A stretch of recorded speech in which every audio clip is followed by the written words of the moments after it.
ఉట్టికి ఎగరలేనమ్మ స్వర్గానికి ఎగురుతానన్నట్లుగా ఉంది పాకిస్తాన్ పరిస్థితి. పశ్చిమాసియా యుద్ధం ఇస్లామాబాద్కు టెన్షన్ పుట్టిస్తుంది. కాల్పుల విరమణ కోసం శతవిధాలుగా పాకిస్తాన్ పెద్దలు ప్రయత్నం చేస్తున్నారు.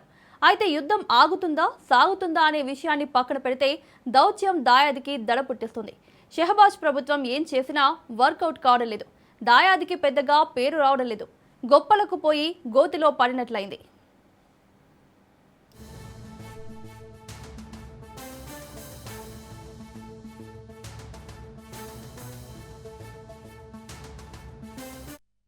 చిరకాల మిత్ర దేశమైన అమెరికాతో సంబంధాలు కాపాడుకోవాలి. పొరుగు దేశమైన ఇరాన్తో స్నేహపూర్వకంగా ఉండాలి. అందుకే పశ్చిమాసియా యుద్ధాన్ని ఆపేందుకు పాక్ తెగ ప్రయత్నిస్తుంది. చర్చలు విఫలమైతే యుద్ధ ప్రభావం పాకిస్తాన్ పైనే అధికంగా పడనుంది. ఒకవేళ హార్ముజ్ జలసంధి ద్వారా ఇంధన సరఫరా నిలిచిపోతే ఇస్లామాబాద్లో ద్రవ్యోల్బణం పెరగడం ఖాయం. అలాగే ఇరాన్ సరిహద్దులో అశాంతి ఏర్పడి శరణార్థుల సమస్య తలెత్తే ప్రమాదం ఉంది. అందుకే ఎన్ని అడ్డంకులు అవాంతరాలు ఎదురైనా ప్రాంతీయ శాంతి కోసం దౌత్య ప్రయత్నాలు చేస్తోంది దాయాది.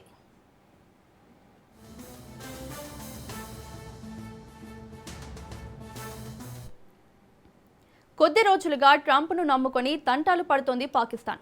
యుద్ధానికి తెరదించేందుకు పాకిస్తాన్ను మధ్యవర్తిగా రంగంలోకి దించింది అమెరికానే. దీంతో షెహబాజ్ షరీఫ్ ప్రభుత్వం ఆ దిశగా అడుగులు వేసింది. అవే ఇప్పుడు తప్పటడులుగా మారిపోయాయి. ఇప్పటికే ఇస్లామాబాద్ ప్రణాళికను టెహ్రాన్ తిరస్కరించింది. తమ షరతులు నెరవేరకుండా చర్చలకు కూర్చోమని తేల్చి చెప్పింది. ఫలితంగా జేడీ వాన్స్ టూర్ రెండోసారి వాయిదా పడింది.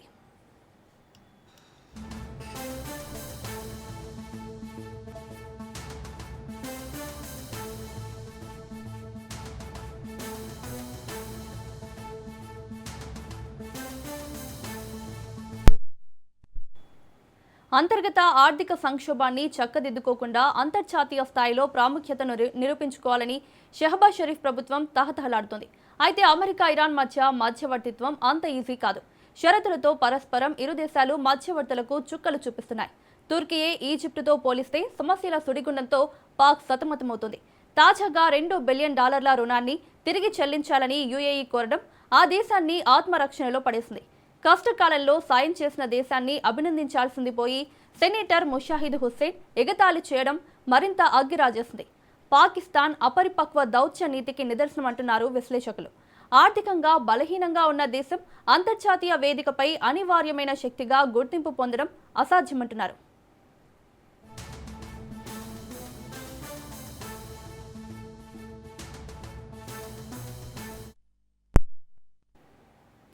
ఇరాన్ ఇజ్రాయెల్ వార్ పాకిస్తాన్లో చమురు మంట పుట్టిస్తుంది. ఇస్లామాబాద్లో పెట్రోల్ డీజిల్ ధరలు చుక్కలు చూపిస్తున్నాయి. అలాగే తీవ్ర ద్రవ్యోల్బణం ఆర్థిక సంక్షోభంతో దాయాది కొట్టుమిట్టాడుతుంది. రవాణా ఖర్చులు పెరగడంతో నిత్యావసర వస్తువుల ధరలు ఆకాశాన్నంటాయి. అలాగే ఐఎంఎఫ్ షరతులు కూడా కఠిన నిర్ణయం తీసుకోవడానికి కారణమయ్యాయి. నిజానికి ఒక దేశం యొక్క అంతర్జాతీయ గౌరవం ఆ దేశ ఆర్థిక స్థిరత్వం దౌత్య సంబంధాలపై ఆధారపడి ఉంటుంది. కానీ ఆచరణ సాధ్యం కానీ మధ్యవర్తిత్వాల ద్వారా కాదు. ఈ విషయం లేటుగా పాకిస్తాన్ పాలకులకు అర్థమైనట్లుంది. అప్పటికే జరగాల్సిన నష్టం జరిగింది.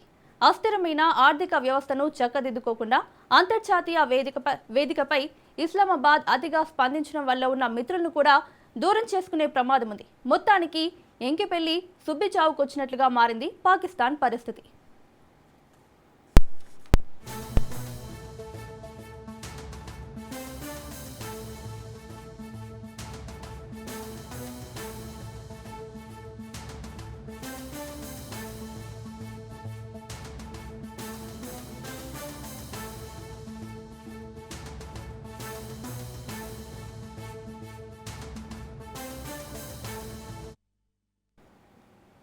ఇదే విషయంపై చర్చించడానికి డిబేట్లో పాల్గొంటున్నారు అనలిస్ట్ ప్రొఫెసర్ మురళీ మనోహర్ గారు. వారితో మాట్లాడదాం. నమస్తే సార్.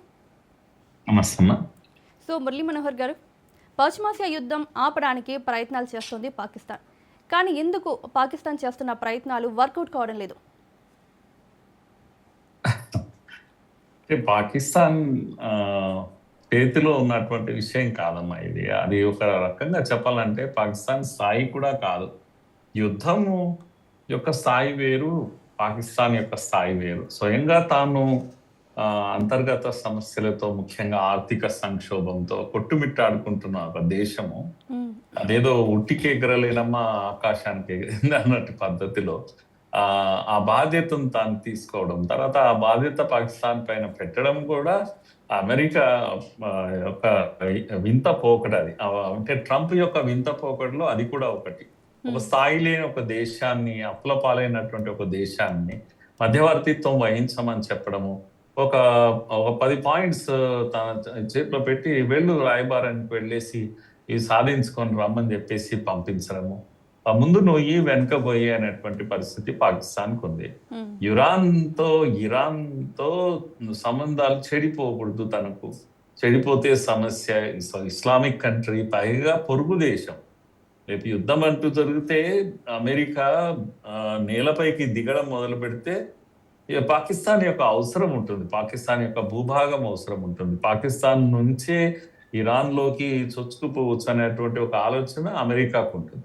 అలాగే ఫస్ట్ ప్రిఫరెన్స్ పాకిస్ ఆహ్, పాకిస్తాన్‌కు అమెరికా పైనే మోహం ఎక్కువ. అమెరికాతోనే స్నేహం ఎక్కువ అని ఇరాన్‌కు తెలుసు బాగా. కనుక ఇరాన్ ఎప్పుడు పాకిస్తాన్‌ను సంశయిస్తూనే ఉంటుంది.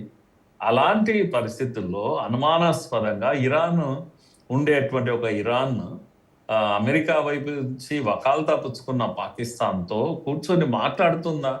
అదొక వాతావరణం అనుకూలిస్తుందా? అని అంటే అనుకూలించదు ఎప్పుడు కూడా. కనుక తాను తన స్థాయికి తగని ఒక పని పాకిస్తాన్ తీసుకున్నది. కాపోతే అలా తీసుకోవడం వల్ల తనకి తనకు కూడా ఆతృత ఉంది. నిజంగా యుద్ధం ఆగిపోతే చాలా బావుండు దేవుడా అని దేవుడిని ప్రార్థిస్తుంది. ఎందుకనంటే అమెరికా ఒత్తిడి తెస్తుంది తప్పకుండా. రేపు అవసరమైతే ఇరాన్ పైన యుద్ధం చేయబడ్డు. ఆల్రెడీ సౌదీతో తనకు ఒప్పందం ఉంది. సౌదీ కూడా యుద్ధం చేయమంటుంది ఇరాన్‌తో. యుద్ధం చేస్తే ఒక సమస్య, చేయకపోతే ఒక సమస్య. అందుకే ఇప్పుడు ఇది పాకిస్తాన్ యొక్క స్థాయికి తగిన పని కానే కాదు. పాకిస్తాన్ ఆల్రెడీ ఎంత సంక్షోభం ఉంది మనందరికీ తెలుసు. ఇప్పుడు ఈ యుద్ధం గనుక విఫలమైతే, ఒకవేళ హర్మూజ్ నుంచి అది ఓపెన్ కాకపోతే, ఇంధనం సరఫరాలు ఇంకా తెరుచుకోకపోతే, లేకపోతే ఓపెన్ కాకపోతే, పాకిస్తాన్‌లో ద్రవ్యోల్బణం మామూలుగా ఉండదు. వాళ్ళకి ఇన్‌ఫ్లేషన్ ఇప్పటికే చాలా ఉంది. ఇక రేపు తట్టుకోలేరు. ఆ ధరలను వాళ్ళు తట్టుకోలేరు. వాళ్ళు బ్రతకలేరు. ఆహ్, తర్వాత శాంతి నెలకపోతే ఏమవుతుంది? శరణార్థులొస్తారు. అమెరికా దాడులు తట్టుకోలేక ఇరాన్ నుంచి చాలా మంది శరణార్థులు పాకిస్తాన్‌లోకి, ఎందుకంటే పక్క దేశమే ఆనుకొని ఉంది. పైగా బలూచిస్తాన్ అండ్ ఇరాన్ యొక్క సంస్కృతి అంతా కూడా ఒకేలాగుంటుంది. ఆల్రెడీ బలూచిస్తాన్‌లో సంక్షోభం ఉంది తనకు. హ్మ్. గొడవలున్నాయి అక్కడ బాగా. ఇలాంటి పరిస్థితుల్లో ఈ శరణార్థులను ఆపలేకపోతది. వాళ్ళకి భోజనం పెట్టలేదు. తనకే భోజనం లేదు. ఇంక హ్మ్. వచ్చిన శరణార్థులను ఎక్కడి నుంచి పెడుతుంది? ఇన్ని సమస్యలున్నాయి. అయితే ట్రంప్‌ను నమ్ముకొని కష్టాలు కొని తెచ్చుకుంటుంది పాకిస్తాన్ పాపం. చేయాలా? వద్దా? ముందు నుయ్యి, వెనక గుయ్యి. అందుకే ఈ షెహబాజ్ షరీఫ్ ఏమి దిక్కు దోచడం లేదు. ఏం చేయాలనో ఆయనకు కూడా అర్థం కానటువంటి ఒక పరిస్థితి. ఒక ప్లాన్ లేదు. తీసుకొని వెళ్ళిన ప్లాన్‌ను టెహరాన్ తిరస్కరించింది. అమెరికా ఇచ్చిన ప్లాన్‌ను టెహరాన్ తిరస్కరించింది. అమెరికా పెట్టిన షరతులు మామూలుగా లేవు. కనుక వెంటనే నువ్వు హర్ముజ్ ఇది తెలుసంది ఓపెన్ చేయమంటాడు. సరెండర్ కమ్మంటాడు. అన్నీ ఇరాన్ ఏమో ససేమిరా అంటుంది. ఓపెన్ చేసే ప్రశ్నే లేదు అని అంటుంది. 48 గంటలన్నాడు. ఏం చేస్తాడో తెలీదు అమెరికా. సో, ఇలాంటి ఒక పరిస్థితి మనమంతా కూడా ఇరుక్కుపోయింది. ఇరక్కపోయి వచ్చి ఇరుక్కుపోయాం ఇరుక్కుపోయింది. అన్నట్టుగా ఈ ఈ ఈ పాకిస్తాన్ యొక్క పరిస్థితి అమ్మా. నేను నేను చూస్తున్నటువంటి ఇది. Okay sir. సార్ పాకిస్తాన్‌ని మధ్యవర్తిత్వం చేయమని చెప్పింది అమెరికానే. So, America yes. చెప్పిన ప్రపోజల్‌ని పాకిస్తాన్ ఇక్కడ ఎగ్జిక్యూట్ చేసింది. కానీ ఇప్పుడు పాకిస్తాన్ చేస్తున్న ఈ మధ్యవర్తిత్వం అనేది శాంతి కోసం చేస్తుందా? లేదంటే అంతర్జాతీయంగా ఒక స్టంట్ వేస్తుందా గుర్తింపు కోసం? ఒకటేమో ఆహ్, తాను అంత స్థాయి కాదు. కానీ పోజ్ పెడుతుంది. నాది కూడా ఇంటర్నేషనల్ స్టాండర్డ్స్ నావి అనేటువంటి అంతర్జాతీయ వేదిక పైన అలాంటి ఒక పోజ్ పెడుతూ ఉంది. కానీ దానికి అంత స్థాయి లేదు. హ్మ్. రెండవది ఏంటంటే డ్రామా కాదు గానీ నిజంగా కూడా ఇది ఆగితే బాగుండని మొట్టమొదట కోరుకునేది పాకిస్తానే. పాకిస్తాన్. దాని ఇంపాక్ట్ అంటే తన మీదనే ఉంటుంది గనుక నయానా భయానా అంటాం. ఇది ఆగిపోతే బాగుండు దేవుడా అని జెప్పేసి ఆహ్, ఉదాహరణకు సౌదీ అరేబియా ఒత్తిడి చేసినప్పుడు ఏం చేసింది, తన ఒప్పందం ప్రకారం నాటో లాంటి ఒప్పందం అది. అంటే మీ దగ్గర యుద్ధమైనా మేము వస్తాం, మా దగ్గర యుద్ధమైనా మీరు రావాలి అనేటువంటి ఒక అది ఒప్పందాన్ని కాదని ఏం చేయాలో అర్థం కాక ఊరికే ఆఫ్ఘనిస్తాన్ పైన బాంబింగ్ చేసింది. 300-400 మందిని చంపేసింది. నేను యుద్ధంలో ఎంగేజ్ అయ్యానని చెప్పింది. ఇప్పుడు కూడా పరిస్థితి ఏంటి అంటే అమెరికా ఒక ఒత్తిడి తట్టుకోవాలన్నా, సౌదీ అరేబియా ఒత్తిడి తట్టుకోవాలన్నా పాకిస్తాన్కు దిక్కు మొక్కు లేదు, ఇండియా పైన వార్ చేయాలి. ఏదో ఒక 4 టెర్రరిస్టులు మళ్ళా పహల్గాం లాంటి దాడి ఒకటి చేయాలి, ఇండియాని రెచ్చగొట్టాలి. అందుకే ఈ మధ్య అలాంటి స్టేట్మెంట్స్ కూడా మొదలు పెట్టేసింది. మేము కల్కట్టా వరకు వచ్చేస్తాం, ఈసారి దాడి చేస్తాం, మీ ఆర్థిక రాజధాని ముంబై పైన దాడి చేస్తాం, ఎన్ని పిచ్చి మాటలు మాట్లాడుతున్నారు. ఇదంతా ఒకటి ఏంటి అంటే రెచ్చగొట్టేటువంటి ప్రయత్నం ఇండియాను. ఏదో ఒకటి జరిగితే ఏమవుతుందో నేను ఎంగేజ్ అయ్యాను, నన్ను ఏం చేయమంటారు చెప్పండి, ఇండియాతో యుద్ధంలో ఉన్నాను నేను అనేటువంటి ఒక పోజ్ పెట్టడానికి కూడా ఇది పనిచేస్తుంది. పైగా ఇప్పుడు మనందరం వింటూ ఉన్నాం, ఏది యుఏఈకి కూడా అప్పు చెల్లించాలి తాను. కనుక అక్కడ సెనేటర్ చేసినటువంటి ఒక పిచ్చి కామెంట్ ఏదో, ఆయన పేరు హుస్సేన్ అని, ముషాహిద్ హుస్సేన్ అని చెప్పేసి ఆయన యుఏ పైన చేసినటువంటి కామెంట్, యుఏ కూడా ఇప్పుడు రెచ్చిపోయింది. ఒరే మీరు మాకు డబ్బులు ఇవ్వండి అని గట్టిగా నిలదీస్తుంది. అప్పులు ఇచ్చిన వాడు వెంటబడుతున్నారు. అందరికీ అప్పులు ఉన్నాయమ్మా. అసలు నేను అనుకుంటాను చైనా దగ్గర నుంచి సౌదీ అరేబియా వరకు, యుఏఏ నుంచి తుర్కియా వరకు అన్ని దేశాల్లో అసలు కనపడ్డ ప్రతి దేశంలో అప్పు చేసి పెట్టేసింది ఏది పాకిస్తాన్. కనుక ఏ దేశం లేదు ఇంకా అప్పులు చేయడానికి. అలాంటి ఒక పరిస్థితి, వాయిదాలు కట్టలేకపోతుంది. పోనీ రీషెడ్యూల్ చేయమని ప్రతి కంట్రీని రిక్వెస్ట్ చేయడమే దాని పని అయిపోయింది. కొన్ని దేశాలకు వడ్డీ కట్టి ఇది ఒక్కసారి వదిలేయండి అని అంటుంది. ఇంకోసారి వడ్డీ కూడా కట్టలేమో, మమ్మల్ని క్షమించండి, కొద్దిగా ఆగండి అని అంటుంది. ఇలాంటి ఒక దుర్భరమైనటువంటి దుస్థితి పాకిస్తాన్ లో ఉంది ఇప్పుడు. కనుక ఈ రుణం చెల్లించమని ఎవడు అడుగుతారో తెలియదు, కానీ ఈ వెంటనే ఇప్పుడు యుఏఈ వెంటపడింది. అయితే ఆశ్చర్యం ఏంటంటే మనకు ఎవరికి కట్టలేని ఈ పరిస్థితిలో కూడా యుఏకి కట్టేస్తామని చెప్పేసింది.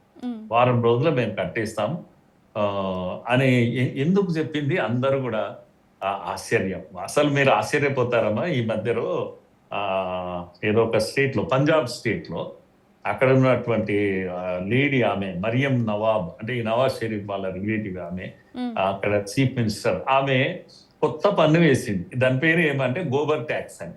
అంటే పంజాబ్ లో నగరంలో ఎక్కడైనా గోబర్ రోడ్ల పైన వేస్తే ఎవరికైనా వాళ్ళ మీద ట్యాక్స్ వేస్తాం మేము, రోజుకు 30 రూపాయల చొప్పున ట్యాక్స్ వేస్తాం అని చెప్పేసి. అంటే వాళ్ళకి డబ్బులు లేవు పాపం, గోబర్ ట్యాక్స్ వరకు దిగజారారు. అంత పరిస్థితి వాళ్ళు ఎదుర్కొంటున్నారు. సో కొందరు జోక్స్ వేస్తున్నారు, కార్టూన్లు వచ్చినాయి, ఆవులకు ఎద్దులకు వీటికి డైపర్లు కట్టారని చెప్పేసి కార్టూన్లు వేస్తా ఉన్నారు. అది ఇంతవరకు నిజం మనకు తెలియదు, కానీ యుఏకి అయితే ఇప్పుడు డబ్బులు ఇస్తామని అంటుంది. ఎక్కడి నుంచి అంటే ఇంకెక్కడో అప్పు తెస్తారట, తెచ్చి ముందు అయితే మేము కట్టేస్తాం యుఏకు. ఎందుకలా అంటే మనకందరికి తెలుసు, యుఏలో ఉన్న పెద్ద పెద్ద దుబాయ్ లాంటి పెద్ద పెద్ద నగరాలు ఉంటాయి.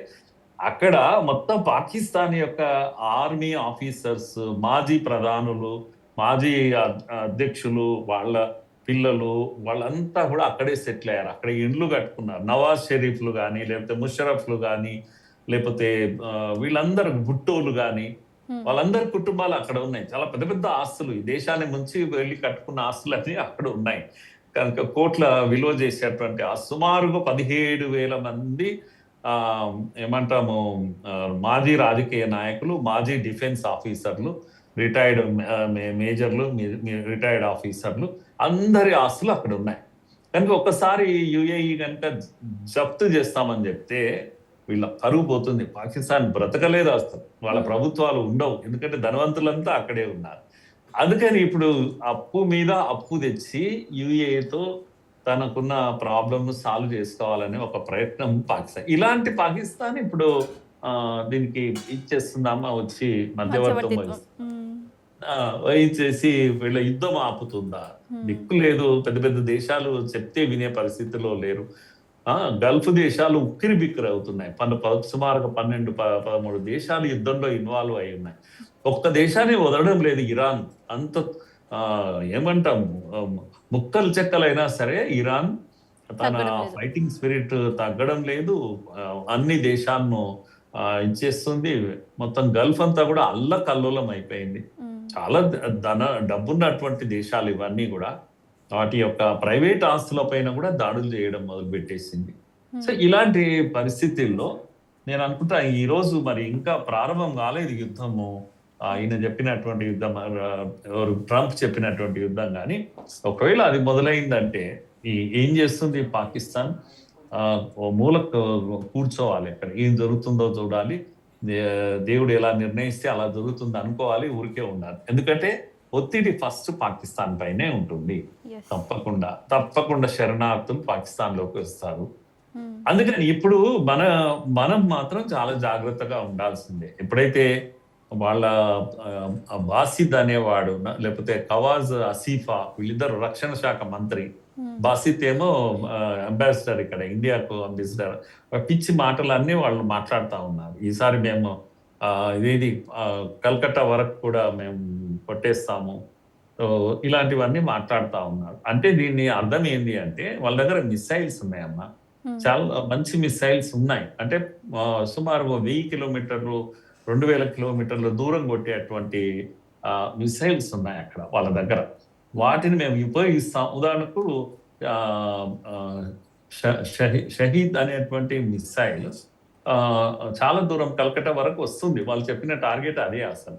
ఉమ్, సో అలాంటిది కనుక మొదలు పెడితే అలాంటి నిజంగా కూడా మిసైల్స్ ను ఉపయోగిస్తుందో తెలియదు, కానీ గోరీ లాంటి మిసైల్స్ ఉన్నాయి. చాలా అద్భుతమైన మిసైల్స్ అవన్నీ వాళ్ళ దగ్గర ఉన్నాయి. 5th generation air defence, air force వాళ్ళ దగ్గర ఉంది, లేదని కాదు. కనుక అంత మనం ఆశామాషిగా కూడా అణ్వస్త్రాలు అయితే ఉన్నాయి, మనందరికీ తెలుసు. సుమారుగా 160 హెడ్స్ తోటి ఉన్నటువంటి అణ్వస్త్రాలు వాళ్ళ దగ్గర ఉన్నాయి. ఇవన్నీ ఉన్న మాట వాస్తవం, yes. ఉన్నాయి. కనుక వాళ్ళ అన్న మాటను మనము నిర్లక్ష్యం చేయడానికి కూడా వీల్లేదు. ఎందుకంటే వాళ్ళు పరువు కాపాడడానికి ఏదో పిచ్చి పని చేస్తారు. పైగా పేద దేశం యుద్ధం చేయదు అనుకోవడం చాలా పొరపాటు. పేద దేశాలే యుద్ధాలు చేస్తాయి. ఉమ్, ఎందుకనంటే వాళ్ళ యొక్క పరువు కాపాడుకోవడానికి. దేశంలో వాళ్ళ ప్రజలకు ఏం చెప్పాలనో తెలియదు. ఇప్పుడు 500-400 రూపాయలు లీటర్ పెట్రోల్ అమ్మ అక్కడ. మీరు చూస్తున్నారు, వీడియోలో కూడా చూస్తున్నారు. చిన్న చిన్న బాటిల్స్, ఒక చిన్న హాఫ్ కప్ అంత పెట్రోల్ వాళ్ళ 100 రూపాయలకు 200 రూపాయలకు అమ్ముతున్నారు. ఆ చిన్న పెట్రోల్ తీసుకొని దాంట్లో పోసుకొని కొద్దిగా ఇంటి వరకు బండి తీసుకెళ్ళడానికి వాడుకుంటున్నారు వాళ్ళు.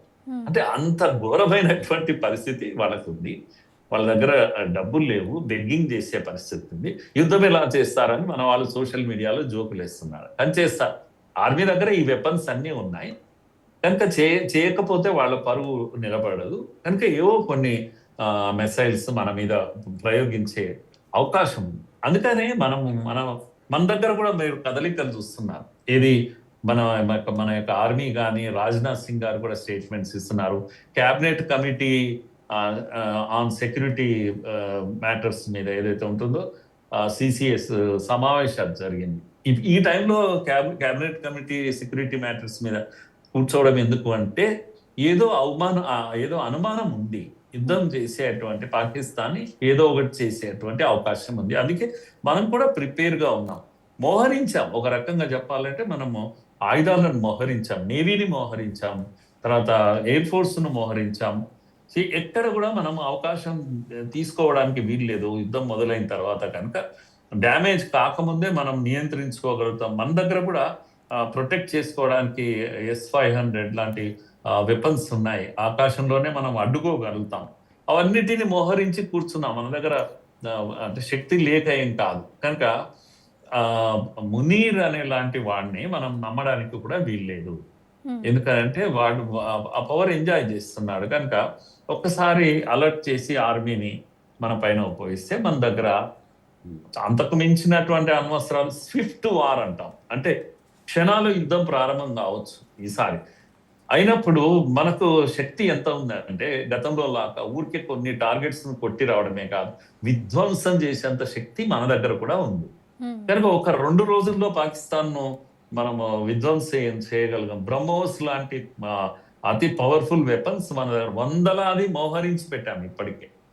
ఇప్పటికి వస్తున్నట్టు వార్తలు ఏంటి అంటే పంజాబ్ నుంచి రన్ ఆఫ్ కచ్ వరకు మనము ఎయిర్ ఫోర్స్ రెడీ చేసి పెట్టాం కనుక అంటే పాకిస్తాన్ బార్డర్ మొత్తం సీల్ చేసి పెట్టాం. ఏ క్షణమైన నేవీ కూడా రెడీగా ఉంది. సుమారుగా 2 లక్షల డ్రోన్స్ తో మనం రెడీగా ఉన్నాం. అంటే ఇరాన్ ఇప్పటికీ డ్రోన్స్ తోనే కాపాడుతుంది కదమ్మా. ఇరాన్ దగ్గర మొత్తం ఉన్నది 80,000. మన దగ్గర 2 లక్షల డ్రోన్స్ తో మనం ప్రిపేర్ అయి ఉన్నాం. ఎందుకు ఇలా నేను మాట్లాడుతున్నానంటే మనం మీడియాలో కూడా చూస్తున్నాం. రాజ్నాథ్ సింగ్ గారు ఎందుకు అలా మాట్లాడుతున్నారు, ప్రైమ్ మినిస్టర్ కూడా ఎందుకు అలా మాట్లాడుతున్నారు అంటే దెర్ ఈస్ సంథింగ్, ఏదో ఫిషీగా ఏదో ఉంది. పాకిస్తాన్ ఏదో చేస్తుంది ఈ టైంలో, తన ఫేస్ సేవింగ్ కొరకన్నా ఏదన్నా చేస్తుందేమో. కనుక ఎందుకైనా మంచిది మనం పరువు పోకుండా నిలబడాలి.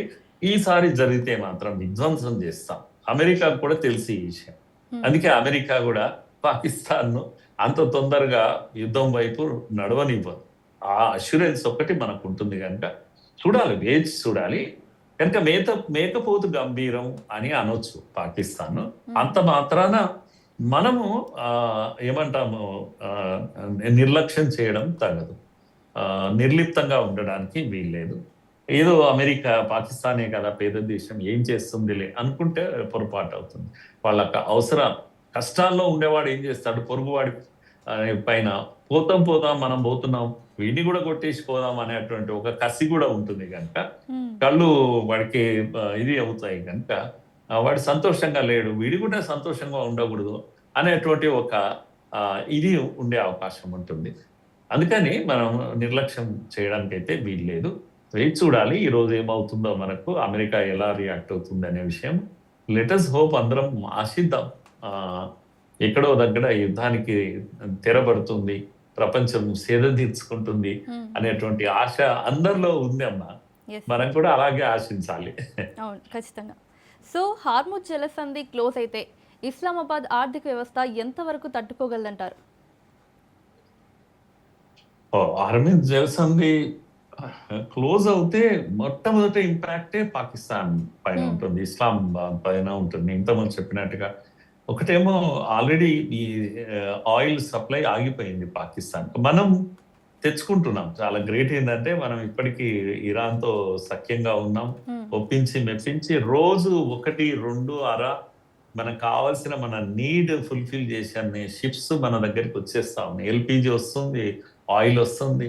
సో అందుకే ఈ రోజు వరకు అమెరికాలో ఉన్న $2 ఉన్నది, ఇది $3.5-4 వరకు వెళ్ళిపోయింది ఇది లీటర్ పెట్రోల్.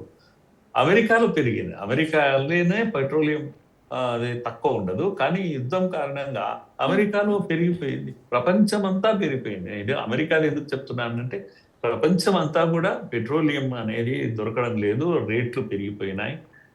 ఫ్లైట్స్ ఈ రోజు మనకి కూడా ఇండియా ఫ్లైట్స్ కూడా రీషెడ్యూల్ అవుతున్నాయి, చాలా ఫ్లైట్స్ రద్దు అయిపోతున్నాయి.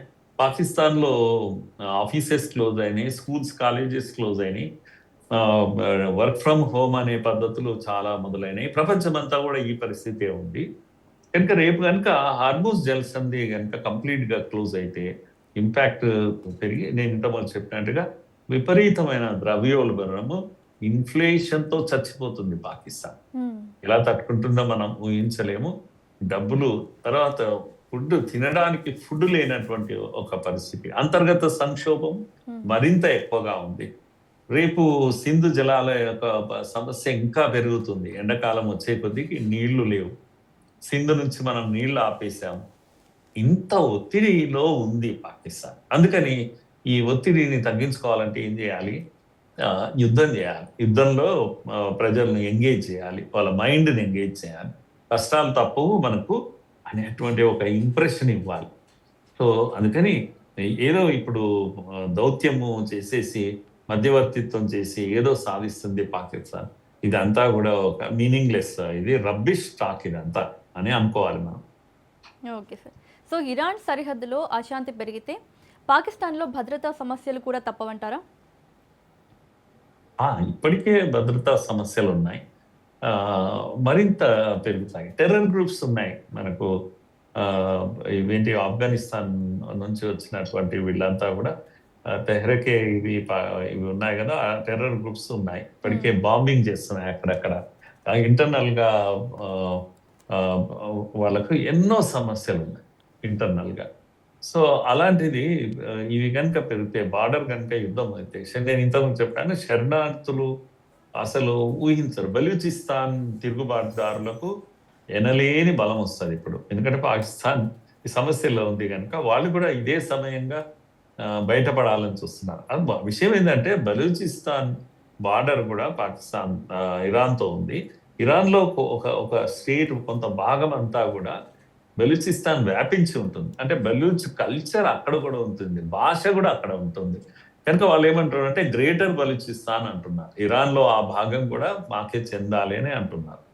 ఈ సమస్య ఇప్పుడు వెంటనే పాకిస్తాన్కి వచ్చే ఇమీడియట్ సమస్య. ఇలా బార్డర్లో శరణార్థులు వస్తారు, ఆకలితో వస్తారు వాళ్ళు. వీళ్ళకు ఏమీ చేయలేని ఒక పరిస్థితి. ఇప్పుడు మనం బంగ్లాదేశ్ యుద్ధం అప్పుడు లక్షల్లో వచ్చారు, లక్షల్లో. మనం ప్రతి స్టాంపు పైన ₹5 నాకు గుర్తుంది ఇప్పటికి కూడా ఎక్స్ట్రా అమౌంట్ కట్టి బంగ్లాదేశ్లో భోజనం పెట్టాం. లక్షల మంది కూర్చోబెట్టి భోజనం పెట్టాం మనం. ఆ స్థాయి పాకిస్తాన్ ఎక్కడ ఉంటుందన్న ఇప్పుడు. ఎక్స్ట్రా వచ్చిన వాడికి ఎవరికి అన్నం పెట్టే స్థితి లేదు, ఎందుకంటే వీళ్ళ దగ్గరనే లేదు. అలా మనము లెక్క పెడితే ఆ బార్డర్లో యుద్ధం వస్తే ఇరాన్ కన్నా ఎక్కువ సమస్య పాకిస్తాన్కే ఉంటుంది అని నా అభిప్రాయం. రెండవది ఏంటంటే ఇరాన్ యొక్క టెరైన్ ఉంటుంది, అంటే భూమి ఉపరితలం ఇదంతా కూడా కొండలు గుట్టలతో ఉంటుంది, ప్లెయిన్ గా ఎక్కడ ఉండదు. ఆఫ్ఘనిస్తాన్ యొక్క కొండలే కంటిన్యూ అవుతాయి అక్కడి వరకు, ఇరాన్ వరకు. అందుకని ఇక్కడ గరిలా యుద్ధాలు బాగా జరుగుతాయి ఎప్పుడు కూడా. మనం ఆఫ్ఘనిస్తాన్ లో ఉన్న వీళ్ళు తాలిబాన్లో ఎందుకున్నారు? 20 ఏళ్ళు పాకిస్తాన్ పరిపాలించినా కూడా తాలిబాన్లను ఏం చేయలేకపోయింది అమెరికా. అలాంటి ఒక బలమైన తాలిబాన్ గ్రూప్ ఆఫ్ఘనిస్తాన్ లో ఎలా ఉంటుందో ఇరాన్ లో ఐఆర్జీసీ శక్తులు ఇవన్నీ కూడా ఆ కొండలు కోనలు లోయల లోపల ఉండేటువంటి ఇది మనం చూస్తాం అక్కడ. అందుకే అక్కడ కాలు పెట్టి యుద్ధం చేయడానికి అమెరికా భయపడుతుంది. పాకిస్తాన్ ఉసిగొరుపుతుంది, ఒరే నువ్వు వెళ్ళురా బాబు నీకు అలవాటు కదా అని అంటుంది. పాకిస్తాన్ వెళ్ళడం లేదు, ధైర్యం సరిపోవడం లేదు. సో ఇలాంటి ఒక ఒత్తిడితో పాకిస్తాన్ సతమతం అవుతుంది. ముందు ఇంతమూలు అన్నాను, ముందు నొయ్యి వెనక్కి పోయి అనేటువంటి ఒక స్థితి అన్నట్టు. సార్, ఓకే సార్, స్పెషల్ డిబేట్లో పాల్గొనేందుకు thank you sir, thank you so much.